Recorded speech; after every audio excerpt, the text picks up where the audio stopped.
Il-Frontex trid tissaħħaħ, terġa' tibda tieħu responsabbiltà li tibgħat lura f'pajjiżhom l-immigranti li l-applikazzjoni ta' żil tagħhom ġiet rifjutata u tibdel ir-regoli tagħha sabiex ma jitfgħux il-piż kollu fuq l-istati membri fil-Mediterran.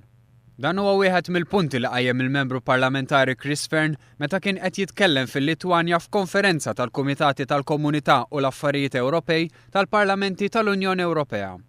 Chris Fern enfasizza fuq il-fatt li fuq bażi regolari irġiel, nisa u tfal qed jerqu fil-Mediterran fit-tentattiv tagħhom li jsibu ħajja aħjar. Il-kobor ta' dawn it-traċedji fl-aħħar jiem ġibdu l-attenzjoni tal-mexxejja Ewropej sabiex iqiegħdu l-immigrazzjoni regolari fuq nett tal-aġenda tagħhom bi proposti konkreti li se jkunu deċiżi sa Diċembru li ġej. Fost is-suġġerimenti tiegħu biex tittejjeb is-sitwazzjoni, id-deputat Laburista qal li l-piż u responsabbiltà ma jistgħux jibqgħu fuq bażi volontarja u għaldaqstant il-klawżoli fit-Trattat ta' Dublin 2 iridu jinbidlu. Barra minn hekk jeħtieġ iktar finanzjament u għajnuna materjali oħra lil membri stati tal-Mediterran li qed jilqgħu u jipproċessaw l-applikazzjonijiet ta' żil ta' dawn l-eluf immigranti.